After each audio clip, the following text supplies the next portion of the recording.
மக்களாக மகிழ்ந்து வருகின்ற திருப்பவனே, இறை மக்களாக மகிழ்ந்து வருகின்ற திருப்பவனே, திருச்சபை இணைந்து கிறிஸ்துவோடு தருமே தியாக பலி. வாராயிரை திருக்குலமே வாழ்வாய் பேருடனே, வாராயிரை திருக்குலமே வாழ்வாய் பேருடனே, இறை மக்களாக மகிழ்ந்து வருகின்ற திருப்பவனே, திருச்சபை இணைந்து கிறிஸ்துவோடு தருமே தியாக பலி.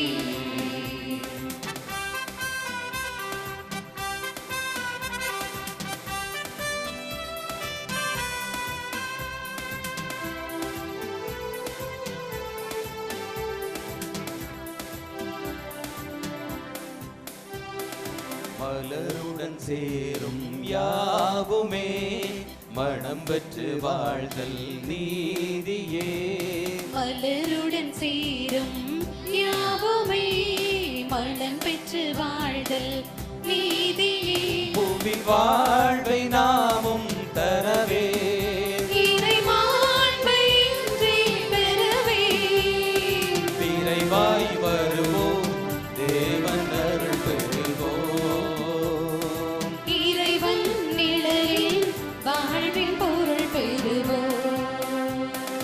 வாராயிரை திருக்குலமே வாழ்வாய் பேருடனே, வாராயிரை திருக்குலமே வாழ்வாய் பேருடனே, இறை மக்களாக மகிழ்ந்து வருகின்ற திருப்பவனே, திருச்சபை இணைந்து கிறிஸ்துவோடு தருமே தியாக பலி.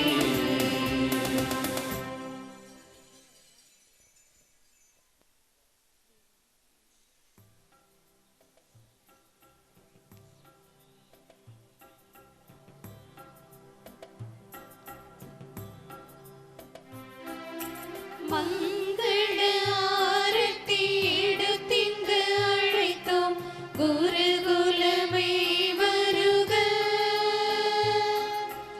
இறை மக்களே வருக, பலியினில் கலந்த இறையருள் பெறவே இறை மக்களே வருக, இறையாசீர் பெருக.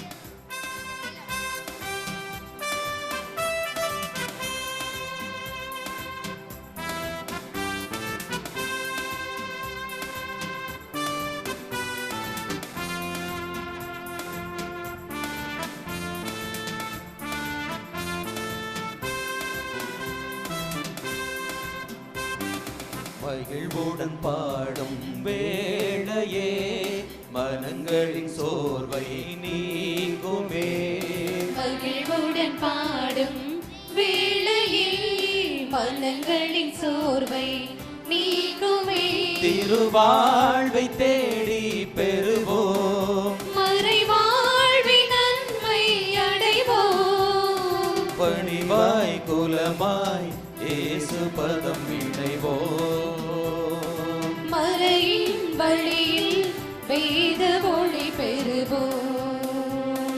வாராயிரை திருக்குலமே வாழ்வாய் பேருடனே, வாராயிரை திருக்குலமே வாழ்வாய் பேருடனே,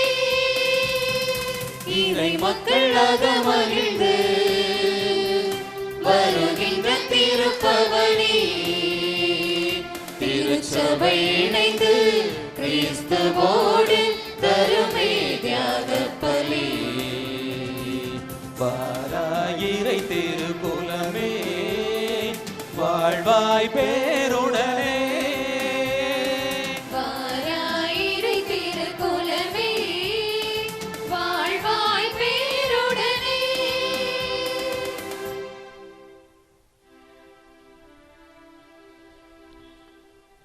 தந்தை மகன் தூயாவியாரின் பெயராலே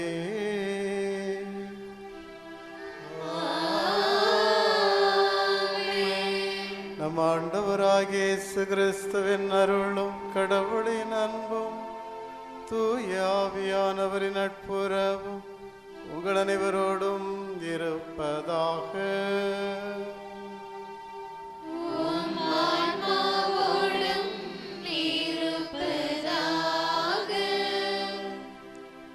இயேசுவில் பிரியமானவர்களே, நம் பங்கின் பாதுகாவலரான புனித பவுலின் 3ஆம் நாள் நவநாள் திருப்பலி கொண்டாட்டத்திற்கு வருகை தந்துள்ள அனைவரையும் அன்புடன் வரவேற்கின்றேன்.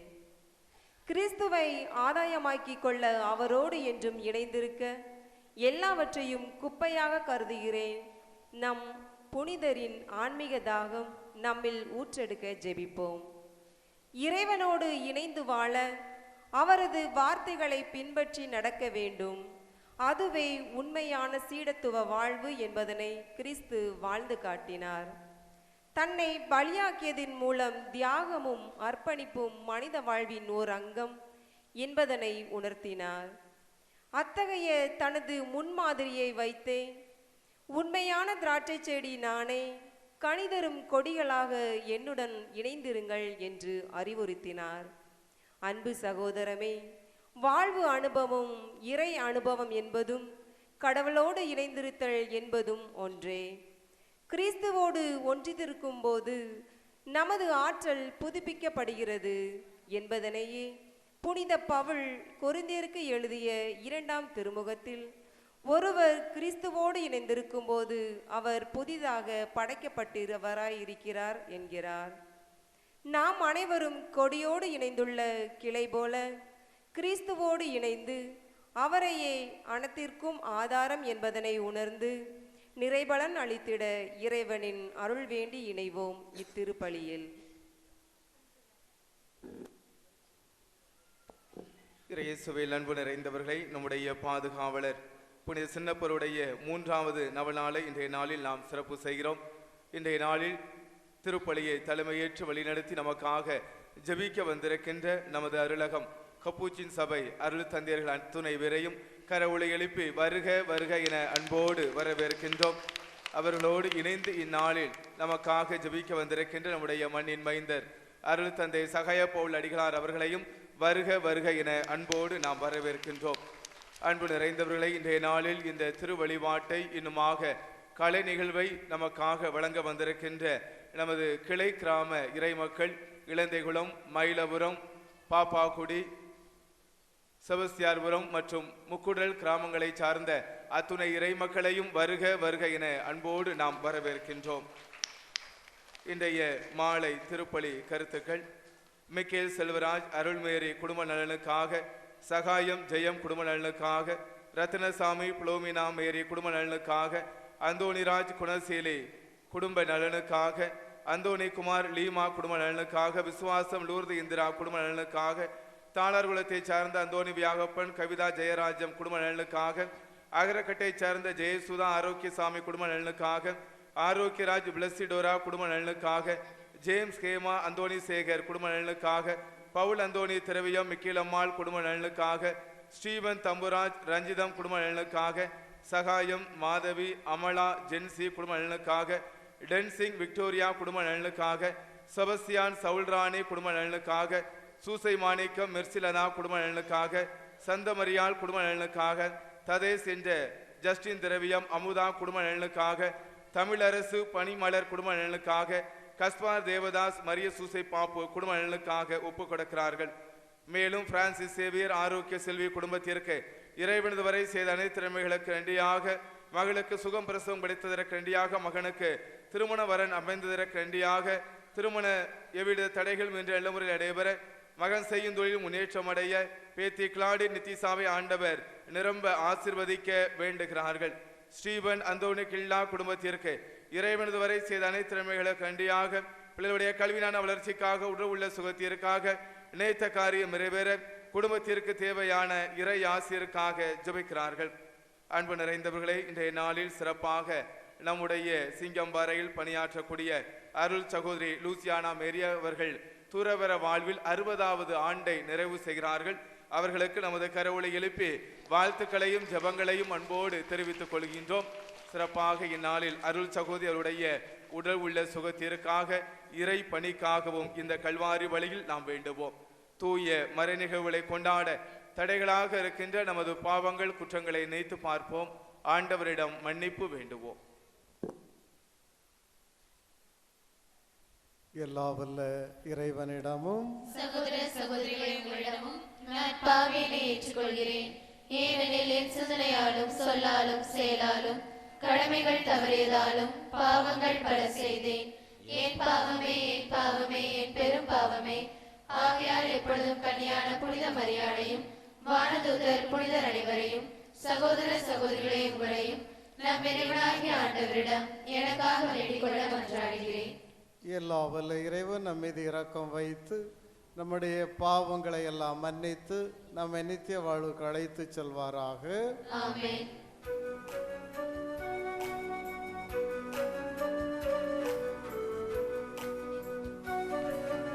ஆண்டவரே இரக்கமாயிரம். ஆண்டவரே இரக்கமாயிரும். கிறிஸ்துவே இரக்கமாயிரம். கிறிஸ்துவே இரக்கமாயிரும். ஆண்டவரே இரக்கமாயிரம். ஆண்டவரே இரக்கமாயிரும்.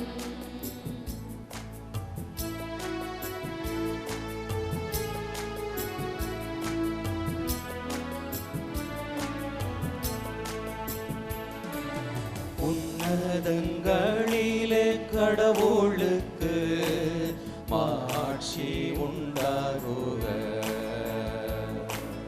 உலகினிலே நல்மனத்தோர்க்கு அமைதியும் ஆகுக. உம்மை புகழ்கின்றோம், உம்மை வாழ்த்துகின்றோம். உம்மை ஆராதிக்கின்றோம், உம்மை மாட்சிப்படுத்துகின்றோம். உமது மேலான மாட்சியின் பொருட்டு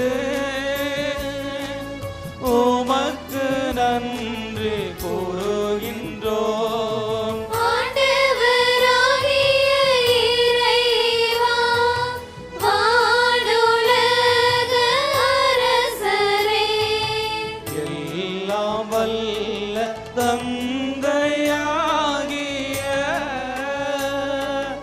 இறைவா, ஒரே மகனாய் உதித்த ஆண்டவரே, இயேசு கிறிஸ்துவே, ஆண்டவராகிய இறைவா, இறைவனின் செம்மறியே, தந்தையின் திருமகனே, உலகின் பாவங்களை போக்குபவரே, எங்கள் மேல் இரக்கமாயிரம். உலகின் பாவங்களை போக்குபவரே, எங்கள் மன்றாட்டை ஏற்றருளும். தந்தையின் வலப்பக்கம் வீற்றிருப்பவரே, எங்கள் மேல் இரக்கமாயிரம்.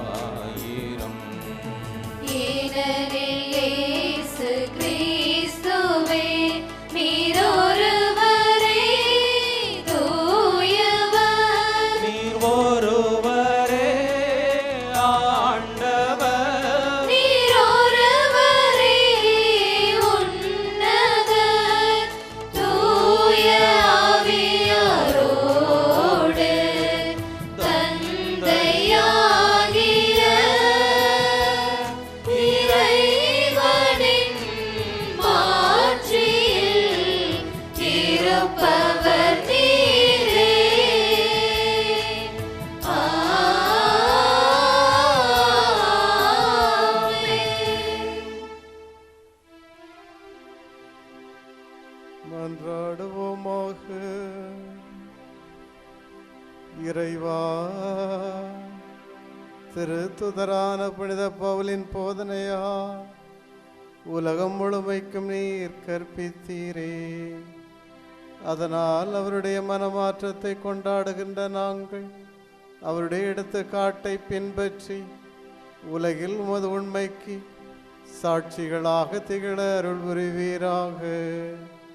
உம்மோடு என்றும் தூயாவின் ஒன்றிப்பிலை இறைவனாய் என்றென்றும் வாழும் எங்கள் ஆண்டவராகிய இயேசு கிறிஸ்து வழியாக உம்மை மன்றாடுகின்றோம்.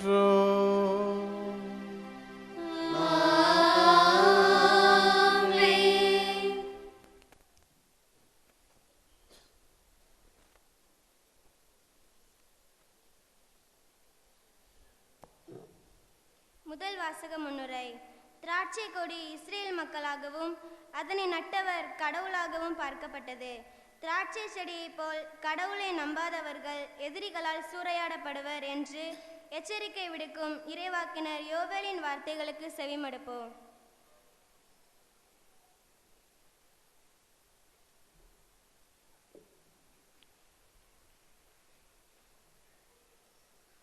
முதல் வாசகம்.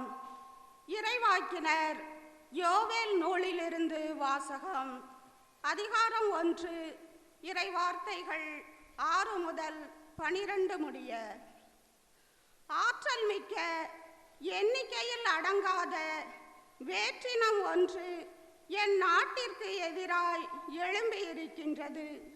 அதன் பற்கள் சிங்கத்தின் பற்கள். பெண் சிங்கத்தின் கடைவாய் பற்கள் அதற்கு உண்டு. என்னுடைய திராட்சை கொடிகளை அது பாழாக்கிற்று. அத்தி மரங்களை முறித்து போட்டது. அவற்றின் பட்டைகளை முற்றிலும் உரித்து கீழே எறிந்தது. அவற்றின் கிளைகள் வெளிரி போயின. கணவனாக வரவிருந்தவனை இழந்ததால் சாக்கு உடை உடுத்தி கொள்ளும் கன்னி பெண்ணை போல் கதறி அழுங்கள். ஆண்டவரது இல்லத்தில் தானிய படையலும் நீர்ம படையலும் இல்லாமல் ஒளிந்தன. ஆண்டவருக்கு ஊழியம் செய்யும் குருக்கள் புலம்பி அழுகின்றார்கள். வயல்வெளிகள் பாழாயின, நிலமும் புலம்புகின்றது. ஏனெனில் தானிய விளைச்சல் அழிவுற்றது. ரசம் தரும் திராட்சை கொடிகள் காய்ந்து போயின. எண்ணெய் தரும் ஒலிவ மரங்கள் பட்டு போயின. உழவு தொழில் செய்வோரே கலங்கி நில்லுங்கள். திராட்சை தோட்டக்காரர்களே அழுங்கள். ஏனெனில் கோதுமையும் வார்கோதுமையும் இல்லாமற் போயின. வயலின் விளைச்சல் அழிந்து போயிற்று. திராட்சை கொடி வாடி போகின்றது.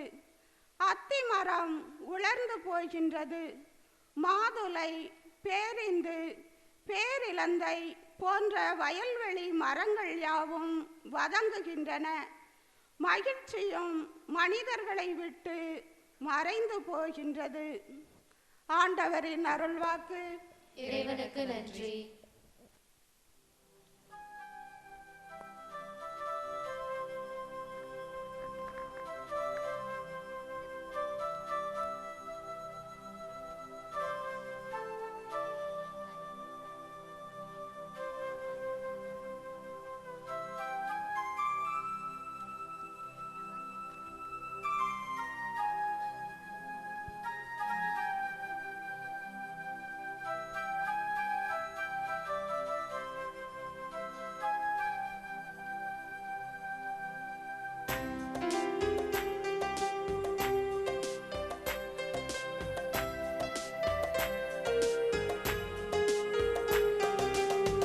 ஆதவனை தேடும் மலர் போல அதிகாலையில் என் உயிர் மீது தாகம் கொண்டுள்ளது. என் உடலும் உயிர்கின்றது. ஆதவனை தேடும்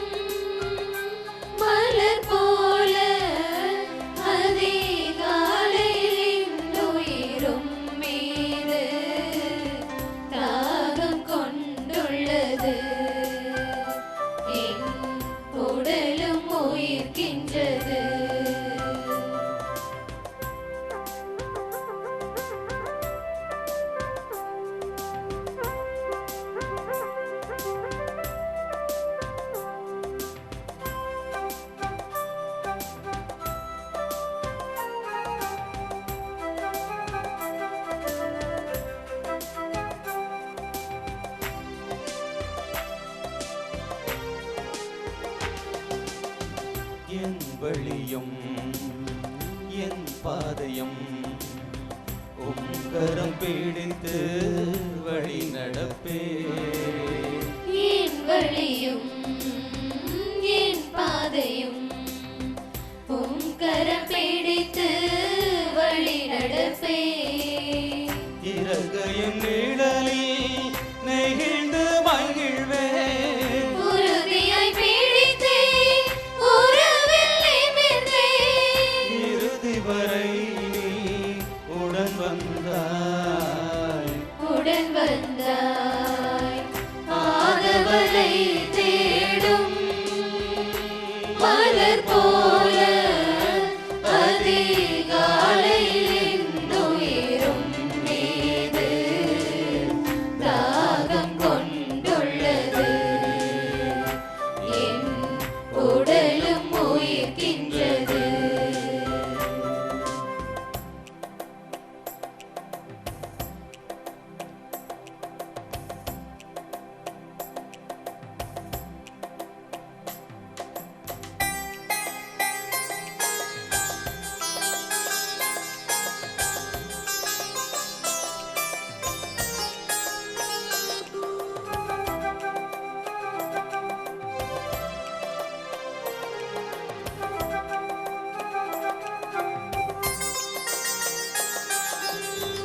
என் வாழ்வும் என் உயிரும் மகிழ்வின் இதழால் உமை போற்றுமே. என் வாழ்வும் என் உயிரும் மகிழ்வின் இதழால் உம்மை போற்றுமே. படுக்கையில் உம்மை நினைத்து மகிழ்வேன். விழித்திருக்கையில் நான் இறுக பிடித்தேன். என்னவனே தினம் என்னில் வா. என்னில் வா.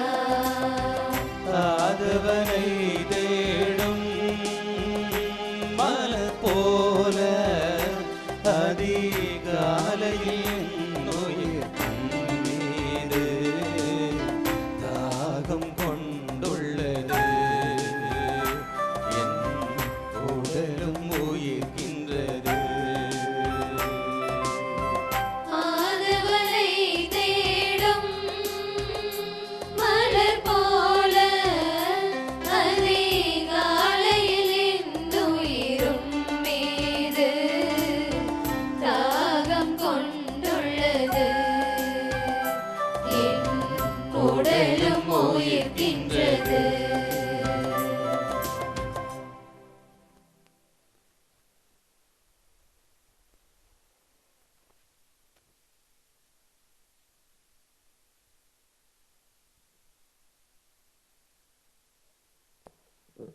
இரண்டாம் வாசக முன்னுரை. கிறிஸ்து இயேசுவை ஆண்டவராக ஏற்று அவரில் உறுதியான நம்பிக்கை கொண்டு வாழ வேண்டும். உலக மாயைகளுக்கு மனதை செலுத்தாமல் கிறிஸ்து இயேசுவோடு இணைந்து நிறைவாழ்வு பெற அழைப்பு விடுக்கும் இவ்வாசகத்தை கவனமுடன் கேட்போம்.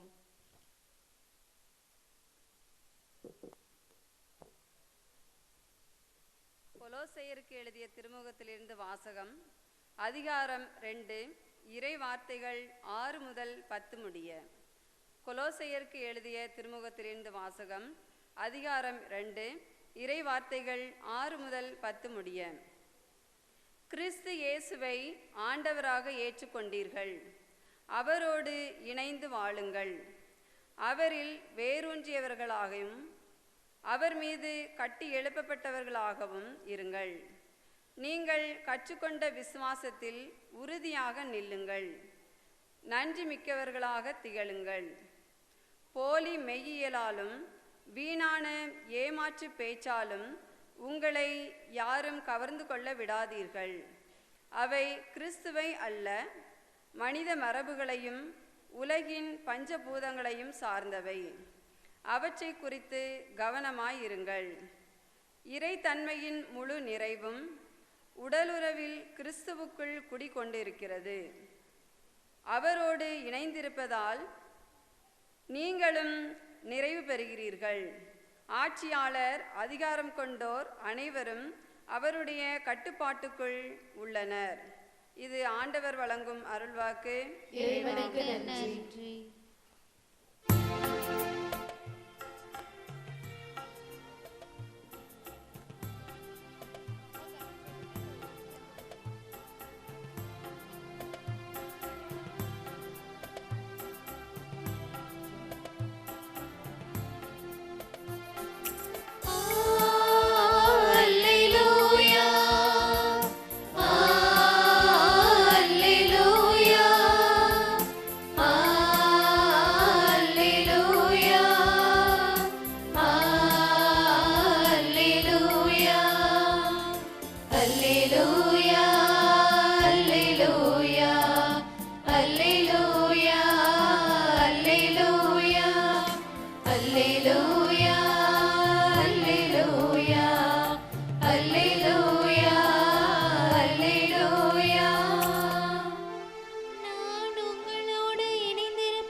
ஆண்டவர் உங்களோடு இருப்பாராக.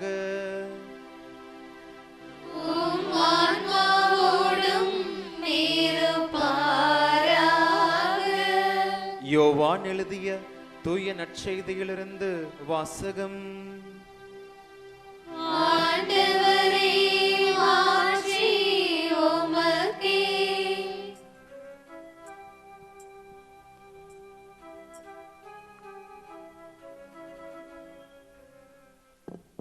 யோவான் எழுதிய நற்செய்தி அதிகாரம் 15 இறை வார்த்தைகள் 1-11 முடிய.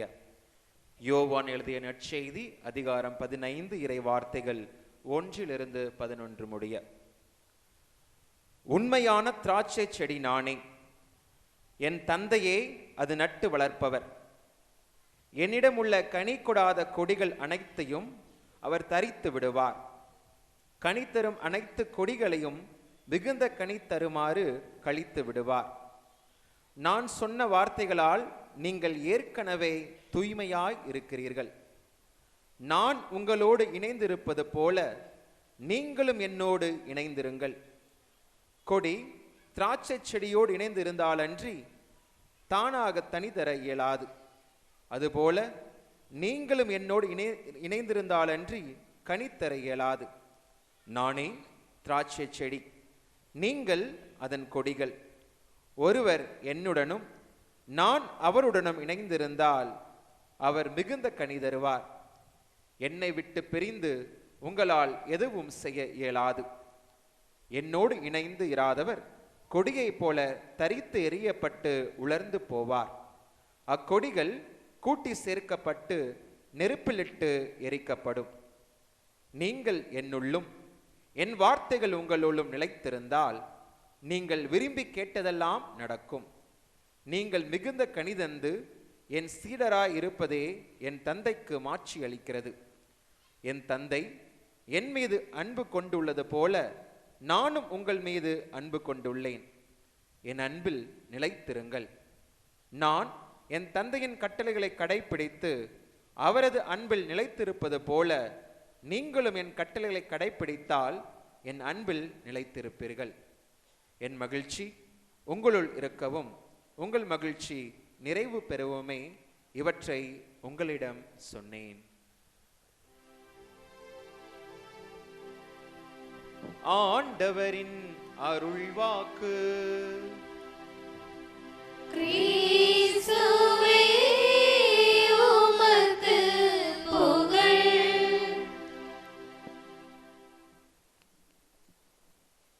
கிறிஸ்து இயேசுவில் பிரியமானவர்களே, எல்லோரும் எப்படி இருக்கீங்க? நல்லா இருக்கீங்களா?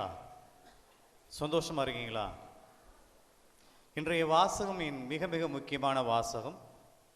ஏன்னா இணைந்திருப்பது அப்படிங்கிறாரு. நான் இந்த வார்த்தையை சார்ந்திருப்பதுன்னு மாற்றிக்கிறேன். இன்றைக்கு உங்களுடைய முதல் வாசகமாக இருந்தாலும் சரி, ரெண்டாவது வாசகமாக இருந்தாலும் சரி, நற்செய்தி வாசகத்துலேயும் அந்த மொழிபெயர்ப்பு இணைந்திருப்பது இணைந்திருப்பதுன்னு வந்துக்கிட்டே இருக்கும். ஆனால் நான் சார்ந்திருப்பதாக மாற்றுறேன். நீங்கள் சயின்ஸில் படிச்சிருக்கலாம், கார்னியோரஸ் ஹெர்பிவோரஸ் அப்படின்னு சொல்லிட்டு. அதான் எல்லா உயிரினங்களும் ஒரு செயின், தொடர் செயினில் இருக்குது. புற்கள், பசுமாடு எதை புற்களை தின்னும். அப்போது பசுமாடு புல்லை நம்பி இருக்கிறது. நம்ம எதை நம்பி இருக்கிறோம்? பசுமாட்டை பாலுக்காக நம்பி இருக்கிறோம். நம்ம நம்பி எது இருக்குது? நம்ம நம்பி எது இருக்குது? புழு இருக்குது. புழுக்கள் நம்ம நம்பி இருக்கு. நம்ம செத்து போனோன்னு என்ன செய்யும்? நம்ம உடம்பு புழுக்களால் தின்னப்படும். இது ஒரு செயின், இது ஒரு செயின் ரியாக்ஷன். சார்ந்து இருப்பது. அப்போ அந்த சார்ந்து இருக்கிறது ரொம்ப ரொம்ப முக்கியம். இன்றைக்கு பிரச்சனைகள் வர்றது காரணம், உங்களுக்கு தலைவலி, நோய்கள் வர்றது காரணம், பிள்ளைங்க படிக்காதது காரணம், இந்த சார்ந்திருத்தல் தான் முக்கியம். யாரை சார்ந்து இருக்கிறான்? எல்லாருமே கண்டிப்பா யாராவது ஒருத்தரை சார்ந்துதான் இருப்போம். கண்டிப்பா சார்ந்தார். அது மனிதனுடைய இயற்கை. அது மனுஷங்களை சார்ந்திருக்கலாம், பொருட்களை சார்ந்திருக்கலாம், பதவிகளை சார்ந்திருக்கலாம். எதை சார்ந்து இருக்கிறோமோ அது நம்மை தீர்மானிக்கும். நம்முடைய மகிழ்ச்சியை தீர்மானிக்கும், நம்முடைய இருப்பு நிலையை தீர்மானிக்கும், உங்களுடைய அறிவு நிலையை தீர்மானிக்கும். எதை சார்ந்து இருக்கிறீர்களோ அது உங்களுடைய வாழ்வை தீர்மானிக்கும்.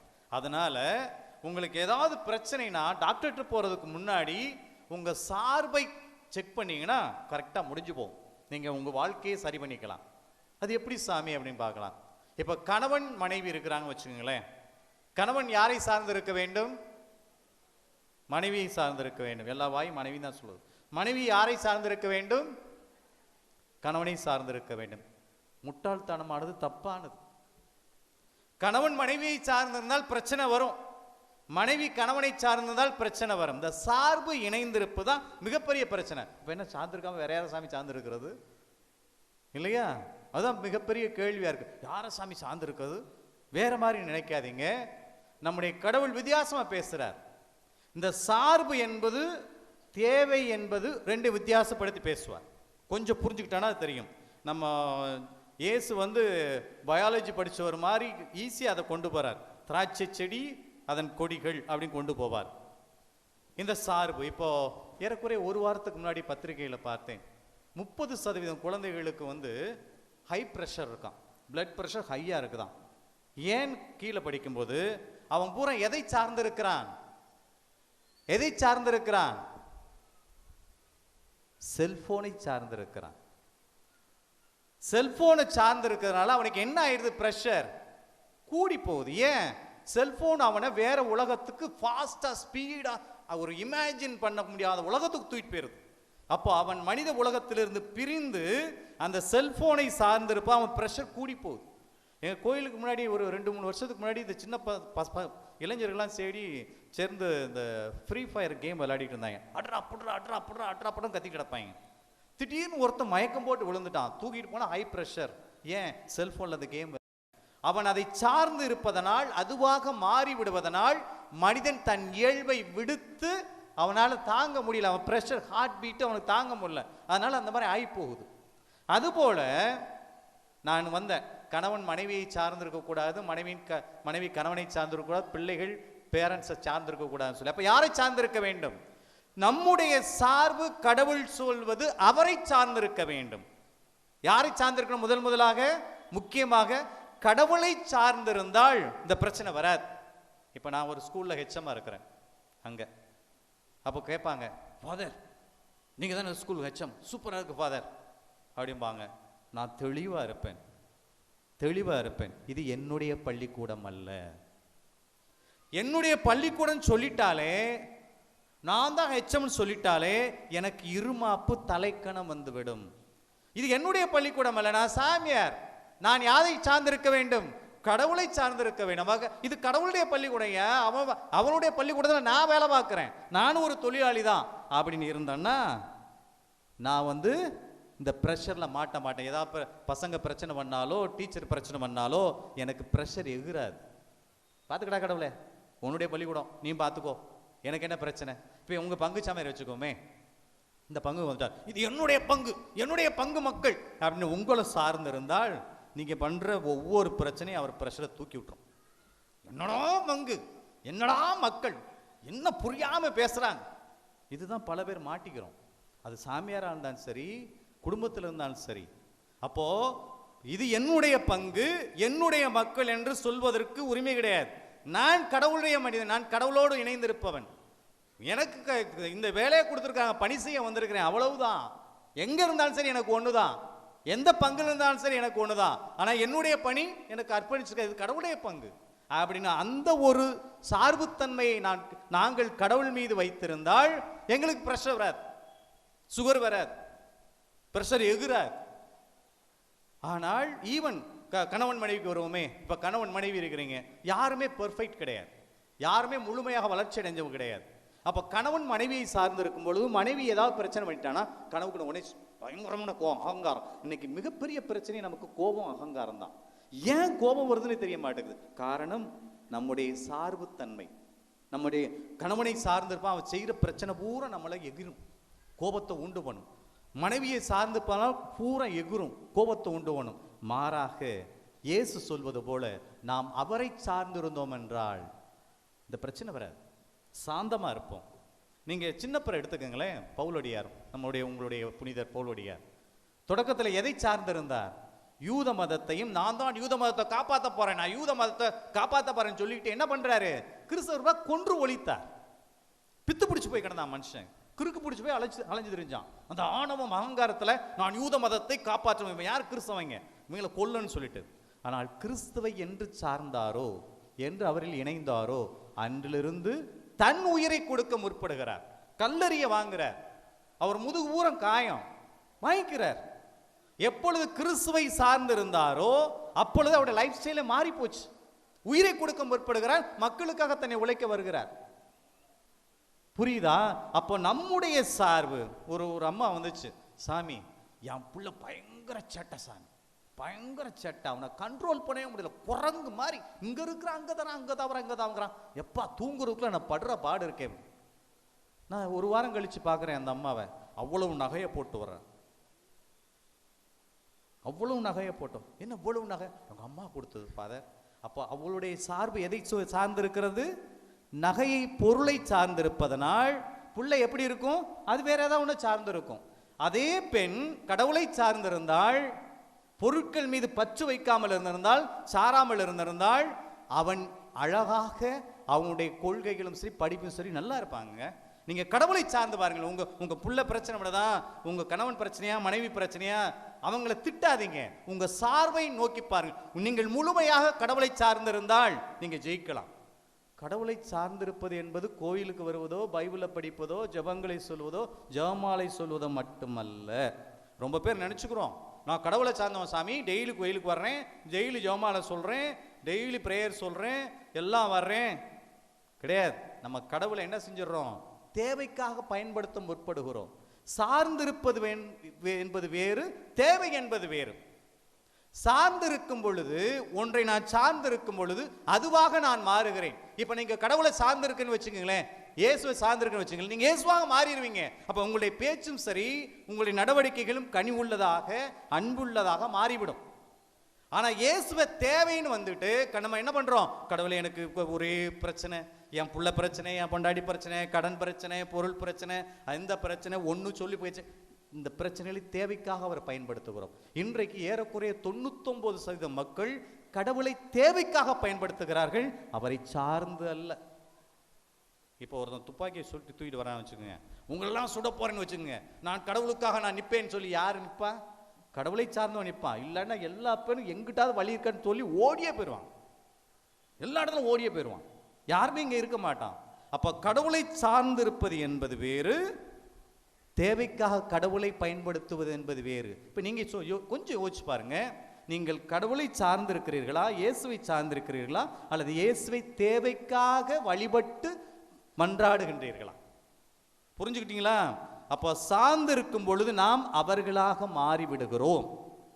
இப்போ ஒரு சில பெண்கள் இருக்கிறாங்க, ரூமில் பயங்கரமாக அந்த பார்க்கலாம். வழக்கமாக என்னுடைய ஸ்கூல்லாம் ஒரு சில பிரச்சனை உண்டு. அம்மாவுக்கும் பொண்ணு இருந்தால் அவங்க 2 பேருக்கு பிரச்சனை வரும். அம்மா பொண்ணு இருந்தா ஏன் 2 பேருக்கும் இந்த பீரோவில் துணி எடுக்கிறதுல பிரச்சனை வரும்.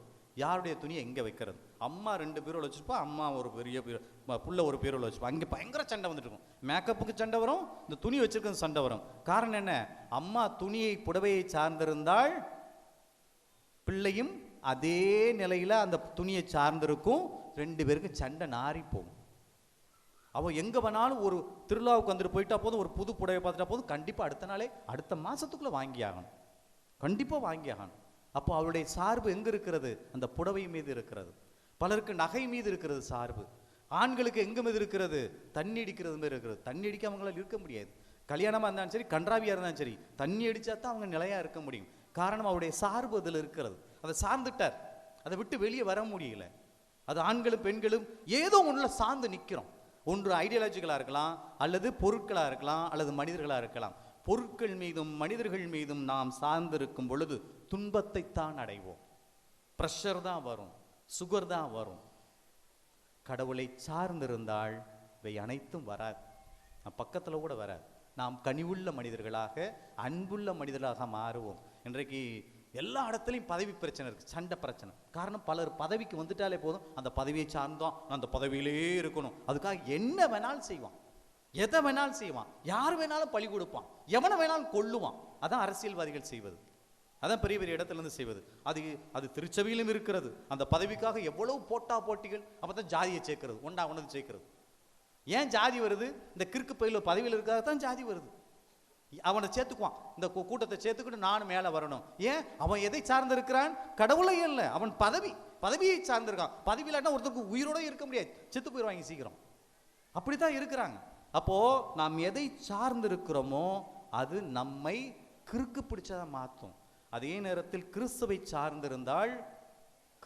சார்ந்திருந்தால் நம்முடைய வாழ்வு வளமையா இருக்கும். கடவுளை தான் சொல்றார், நீங்கள் நல்ல கனி கொடுப்பீர்கள், அன்பா பேசுவீங்க, அரவணைப்பா பேசுவீங்க, சாந்தமா இருப்பீங்க, எவ்வளவுதான் பிரச்சனைகள் இருந்தாலும் சரி ஏத்துக்குவீங்க. உங்களால் எல்லாவற்றையும் ஏற்றுக்கொள்ளக்கூடிய சரி நிலையில் வைக்கக்கூடிய தன்மை வரும். அப்போ நம்ம டாக்டர்கிட்ட போறதுக்கு காரணமே நம்முடைய சார்பு தப்பானதாக இருக்கிறது.